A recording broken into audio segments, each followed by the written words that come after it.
What's up, Hoopers? I'm Nic Rohloff of NBA Now, and on today's show, I am going to break down the top 5 players that can win MVP, Defensive Player of the Year, and also look at the Rookie of the Year award race. We are about 25 games away from the season concluding, and it's time to see who can win those coveted awards. Before we jump into it, I want to make sure y'all follow me over on the Bird app. I cover the NBA on a daily basis over on Twitter. I got 711 current followers. I'd like to get that to 1,000 relatively soon. If you want to stay up to date on the NBA in between our videos on NBA Now, the best way to do so is follow me over on Twitter at Nic_Rohloff. And by the way, I'm going to follow back the first 10 people that follow me from today's video. So go over and take advantage of that.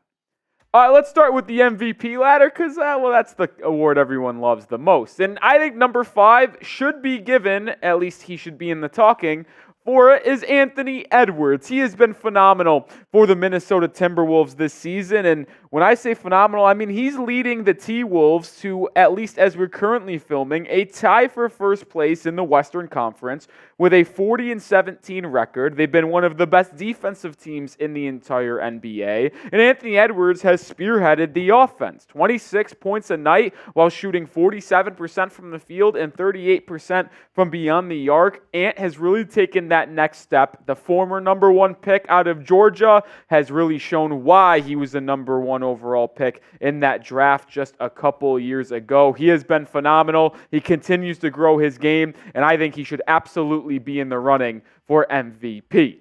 Number 4 on the MVP ladder is Jayson Tatum, the forward for Boston, who is getting a lot of love nationally, currently, at least on social media, to potentially win this award. Does he deserve to be in the conversation? I absolutely believe he does, but I don't think I'm ready to hand it to Tatum. His raw numbers are phenomenal. Let's not get it twisted. He's averaging just a little bit more than Anthony Edwards, but he's also hitting the glass at a pretty high rate with 8.5 boards per night. Boardman gets paid. He's also dishing it out 5 times a night. But the reason why I'm not going to put Jayson Tatum in my top 3 to win MVP, even though the Celtics have the best record in the NBA by a clear-cut margin, is because that team is so loaded. And I know we're not completely supposed to penalize people for having a loaded roster around them in terms of MVP, but let's just call a spade a spade. The Boston Celtics would be a non-play-in playoff team if they didn't have Jayson Tatum. To me, that does take into account for some things. And when you have such a good roster with Porzingis, Jaylen Brown, Derek White, Drew Holiday, Al Horford off the bench, I do think that, at least in my eyes, takes a little bit away from Tatum's MVP campaign. Because if you take him off that roster, maybe they don't compete for a title, but they're still a top 6 team in the Eastern Conference.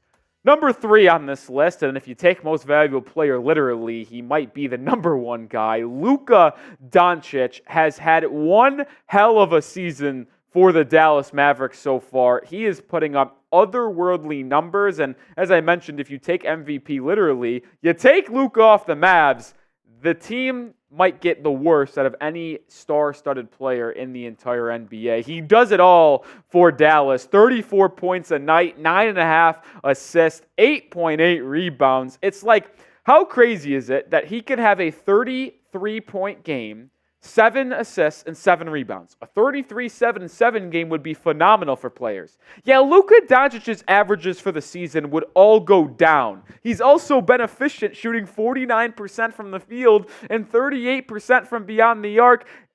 There's not enough superlatives to describe Luka Doncic's games right now. The only reason why I don't have him higher on this list to possibly win MVP of the 2024 season is because, while the Dallas Mavericks are 8th in the West right now, I know Russell Westbrook and Jokic just won MVP as 6 seeds, but I think in this stacked NBA season, I think he might have to be a little bit higher than the 8th spot. Still 2 more names to talk about in terms of MVP before moving on to Defensive Player of the Year and Rookie of the Year. But I want to know, who is your MVP this season? Could it be one of the 3 guys I mentioned, or is it a name that has yet to be talked about on today's video? Let me know who your MVP is down in the comments section.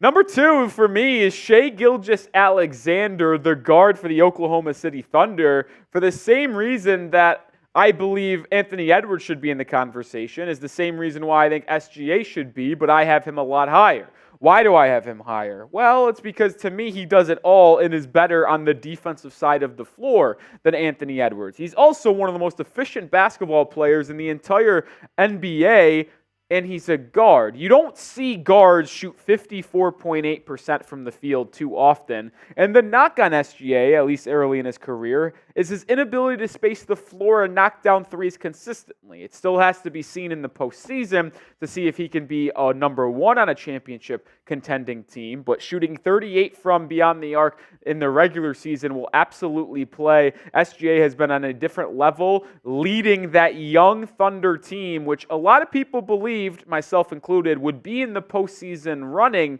this year. But even I didn't even expect it in the possibility of the realm even to be the number one seed in the Western Conference. No surprise, at least in my opinion, number one on our MVP ladder right now at least is Nikola Jokic, the two-time MVP winner. I thought should have won it last year. Voter fatigue might have played a factor into Joel Embiid getting that crown, but I wouldn't be surprised if Jokic ends up being a third-time winner in the last 4 seasons. Why? Well, because the Nuggets are still humming with a 39-19 record, only 1.5 games back of both Minnesota and Oklahoma City.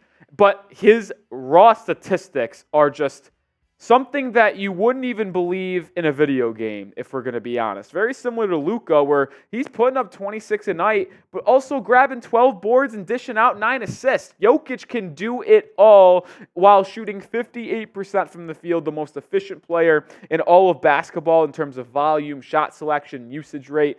Nikola Jokic is unbelievable, and it would not shock me if he wins his 3rd MVP in his career. I'll tell you what, 3 MVPs, an NBA title, and a Finals MVP, boy, he's already going to be in that top 20 all-time conversation. Make sure you do subscribe to the channel here at Chat Sports because we cover you on any sport, whether it be the NFL, college football, NBA, with multiple videos on a daily basis, but specifically when it comes to the NBA. During postseason time, as we get closer and closer, we will have you covered with watch parties, yes, for the NBA postseason. So hit that sub button and don't miss a thing when it's playoff time in April for the NBA. Before we jump to the Defensive Player of the Year ladder, I got to show some love to Prize Picks, the number one daily fantasy sports app in North America, and they're offering you a first deposit match up to $100 when you go to prizepicks.com/CLNS and use code CLNS. You can now win up to 100 times your money on Prize Picks with as little as 4 correct picks. How about that? You want to also play alongside Prize Picks' favorite players like Meek Mill and Sugar Sean O'Malley? You can now find community plays under the promos tab of the app to view entries from some of the biggest names in Prize Picks community each week. Conference tournaments and college hoops is also inching closer and closer, just 2 weeks away from today. Be a part of the action on Prize Picks for both men's and women's college basketball. I made some picks for the MLB playoffs, the MLB season. I have Pete Alonso more than 42.5 homers. I also took the less than on Mookie Betts, 32.5 homers. That's the best part about Prize Picks. You can go to the MLB, you can go to NHL, college basketball, NBA. You can do it all over at Prize Picks. So download the app today and use code CLNS to get a first deposit match up to $100. Link will also be in the chat and the description of today's video, so it is accessible everywhere you look, so don't you worry if you're struggling to find it somewhere. All right, let's move to the DPOY ladder, and I'll just rattle off the first 3 as a grouping here. Anthony Davis, Giannis Antetokounmpo, and Bam Adebayo. 3 of these guys are maybe the best defenders in the NBA. It's depending on what you're looking for. I think Anthony Davis is one of the best rim protectors / shot disruptors in the entire NBA. But when you look at what Giannis and Bam Adebayo could bring to the table defensively, well, they can move their feet. They can really switch onto any player. Now, I know that term gets thrown around a little too often, if we're going to be honest, but I truly believe after watching the Greek Freak and Bam they can guard 1 through 5 at an at least above average level on all positions. And you can just see the raw statistics backing this up. Bam Adebayo and the Miami Heat have had the #1 defensive rating and held opponents to the least amount of points per game in the month of February. Why? Well, it's because Bam really spearheads that defense and just brings the versatility of being able to switch any position, whether it be a pick and roll or an off-ball screen. I think Bam should be talked about in the DPOY conversation more than he should. That's just me.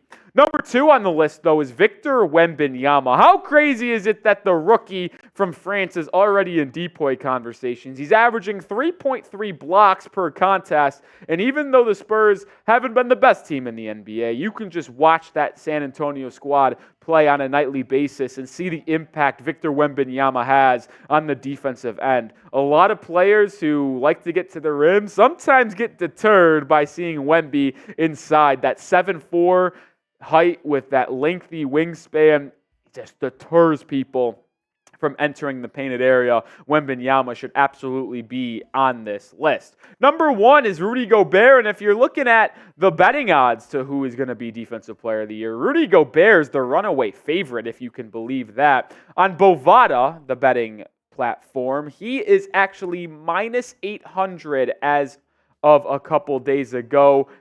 Not shocking, but -800 is a little aggressive in my opinion. But he has been anchoring elite defenses for a long time now, and how Minnesota is one of the best, if not the best defensive team in the NBA. Doesn't surprise me that Gobert is getting that DPOY love.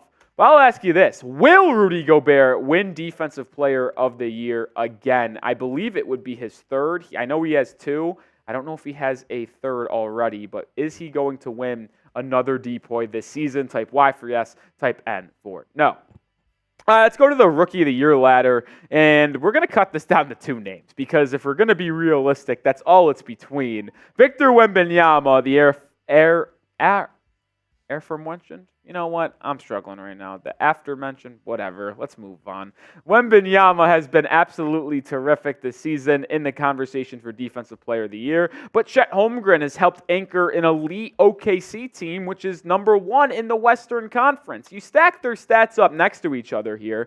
Wemby's averaging 20 points per night, 10 boards, 3.3 blocks while shooting 46.7% from the field. He takes a lot of threes for a man of his size. It's part of his game, but he is yet to find an efficient stroke from beyond the arc. On the flip side, though, Chet Holmgren has been the 2nd/3rd option for OKC as they're a top team in the West, averaging 18 points a night, 8 rebounds. He's averaging 2.5 blocks himself, but outside of Wembanyama's raw statistics, Chet is actually uber efficient, shooting 54 and change from the field and 40% from 3. It's not normal to have someone of Chet Holmgren's size and stature to be able to block shots like he can, step out on the offensive side, and knock down threes at a 40% clip. Chet Holmgren has been unbelievable, and when you have the debate between which one of these guys should win Rookie of the Year, it's, to me, are you going to let narratives play a factor? Because if we're going to be honest, Chet Holmgren has been more of an impact to his team than Victor Wembanyama has. Sure, is Wemby's raw stats better? Yes, he's averaging more points, more blocks, more rebounds, but he's also shooting way less percent in terms of efficiency from the field and three-point range, and the Spurs are going to be picking top 5 in the NBA draft once again. On the other hand, Chet Holmgren, uber efficient, 2nd or 3rd guy on the Thunder, and they're going to be in the top 3 of the Western Conference come playoff times. It's really pick your poison. It's a tough vote. I think Wemby wins because of the narrative ball that will be playing, and they'll want to give it to him as he's a generational guy. I'm not saying he's not, but that's what the term has been phrased. But I think Chet Holmgren is very deserving of that award as well. That'll do it for today's video. Like I said off the top, make sure you follow me on Twitter at Nic_Rohloff, because I'm going to cover the NBA on a daily basis on Twitter. So if you're lacking NBA coverage in between our videos on NBA Now here at Chat Sports, follow me over at Twitter.